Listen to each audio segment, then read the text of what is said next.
Dans cette vidéo, on va voir ensemble comment gagner des revenus passifs en tant que développeur. La première méthode, ça va être de créer un cours en ligne et de le vendre sur un site comme tuto.com, Udemy ou encore Alphonse Academy. Et l'idée, ça va être de te filmer sur toute la réalisation du projet de A à Z avec une structure logique. Donc tu vas vraiment faire étape par étape, comme j'ai essayé de le faire en fait dans cette formation, où j'ai essayé vraiment de faire des modules logiques, de faire des vidéos ensuite logiques avec un ordre, une structure. Et ce que tu peux faire, c'est par exemple te filmer en train de créer un réseau social comme Facebook, ou alors un site d'hébergement comme Airbnb, tu vois, un site de réservation comme Airbnb. Ça, c'est des choses qui cartonnent, tu peux vraiment le faire. Alors ce que tu peux faire aussi, c'est si tu crées un site pour un client et que tu sais que ce site va plaire aux gens, eh bien ce que tu peux faire, c'est proposer au client une remise et en échange, tu vas pouvoir filmer la création de son site. Donc en gros, le client il est content, c'est gagnant pour lui et c'est aussi gagnant pour toi parce que derrière, tu vas avoir des sources de revenus passifs. En gros, tu as des revenus actifs, c'est-à-dire que tu as vendu le site au client, et ensuite tu auras des revenus passifs en vendant ton cours en ligne.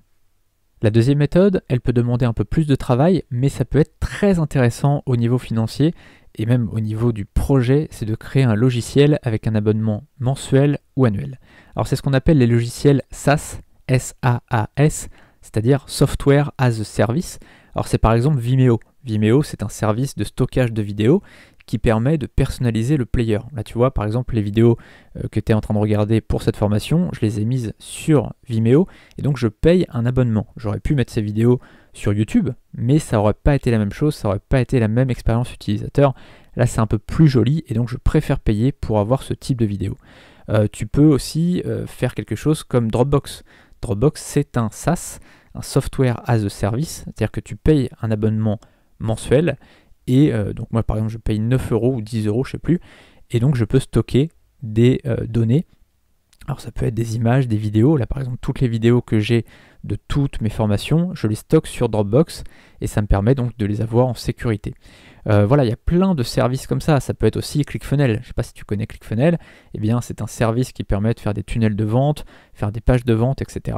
Eh bien c'est un Software as a Service. Voilà, il y en a plein comme ça, tu as juste à taper Software as a Service, tu vas avoir des exemples énormes, il y en a plein, et si tu es un bon développeur, il n'y a pas de raison que tu ne trouves pas des idées de choses que tu pourrais faire. Cette vidéo est un extrait de ma formation Vivre du freelancing en 7 heures par semaine. Le lien de la formation est dans la description. A tout de suite, salut.